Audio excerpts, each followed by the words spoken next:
Assalamu alaikum wa rahmatullah. Excellence, Monsieur Numan Kurtulmuş, président de la Grande Assemblée nationale de Turquie, chers frères. Mesdames et Messieurs les honorables présidents de Parlement, Mesdames et Messieurs les experts, distingués invités, c'est avec un profond honneur et un devoir de responsabilité que je prends part à cette importante rencontre qui réunit des parlementaires animés par des valeurs partagées et un engagement sincère en faveur de la cause palestinienne. Je voudrais tout d'abord adresser mes remerciements les plus chaleureux au président de la République de Turquie, son Excellence M. Recep Tayyip Erdogan, à qui j'ai l'honneur de transmettre les salutations fraternelles de son Excellence M. le Président Bassirou Diomaye Diakhar Faye, attaché à la solidité des liens entre nos deux pays. Je tiens également à saluer les autorités turques pour l'accueil fraternel réservé à ma délégation ainsi que le professeur Numan Kurtulmuş, président de la Grande Assemblée nationale, pour cette belle initiative qui consacre le rôle essentiel des parlements dans la construction d'un ordre international plus humain, plus juste et plus équilibré.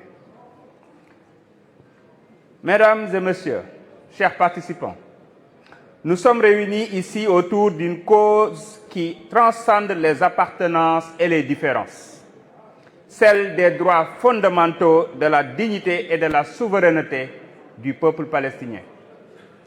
Depuis plus de 3/4 de siècle, ce peuple vit sous occupation, confronté à des réalités difficiles, marquées par des privations, des violences, des déplacements forcés et une remise en cause constante de ses droits. À Gaza comme en Cisjordanie, la population endure une précarité persistante dans un climat d'insécurité et de tension. À cela s'ajoute le manque d'accès des mécanismes internationaux aux territoires concernés, ce qui freine toute évaluation indépendante de la situation sur le terrain. Pourtant, de nombreux rapports d'experts, d'agences onusiennes et d'organisations de la société civile ont mis en évidence l'impact profond des politiques en cours sur l'équilibre humain, social, économique et culturel dans les territoires palestiniens. Mesdames et Messieurs, le silence face à cette tragédie prolongée serait une forme de complicité. Nous avons le devoir d'agir. Agir, c'est dénoncer, mais aussi proposer des actions concrètes. C'est pourquoi cette initiative parlementaire que nous saluons aujourd'hui est porteuse d'espoir. Elle ouvre une voie de dialogue, de coopération et d'action concertée au service d'une paix juste, durable et respectueuse des droits de tous. Le groupe des parlements en soutien à la Palestine doit devenir un véritable cadre de veille, de plaidoyer et de mobilisation. Le Sénégal, fidèle à ses engagements historiques, y prendra toute sa part, notamment à travers la présidence qu'il assure du Comité pour l'exercice des droits inaliénables du peuple palestinien. Notre position demeure constante. Le soutien à une solution fondée sur la coexistence pacifique de deux États vivant côte à côte dans la sécurité et la reconnaissance mutuelle. C'est dans ce cadre que nous avons soutenu la résolution ES 1024 de septembre 2024, ainsi que l'avis consultatif de la Cour internationale de justice rendu en juillet dernier, qui vient rappeler le droit et la légitimité des peuples à disposer d'eux-mêmes.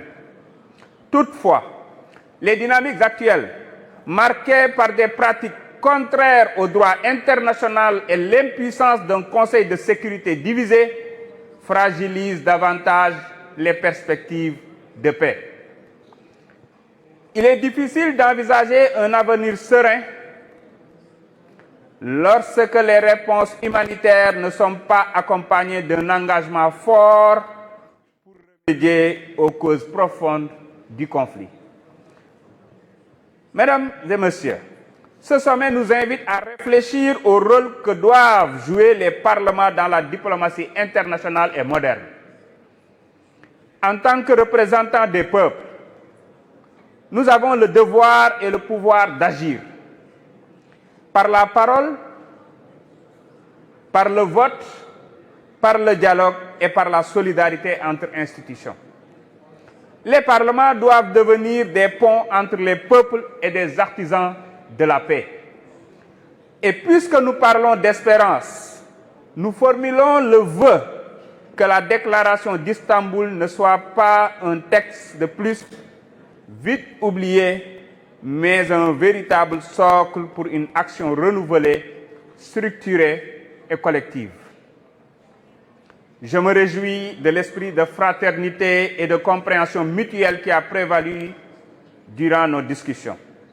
Il constitue une base solide pour approfondir notre coopération à l'avenir. Le chemin vers la paix est difficile, semé d'obstacles, mais il demeure accessible si la volonté politique et morale est au rendez-vous.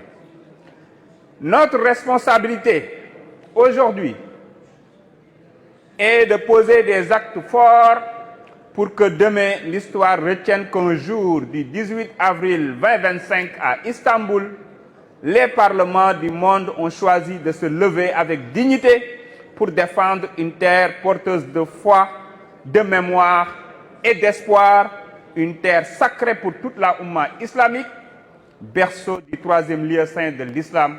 Je vous remercie.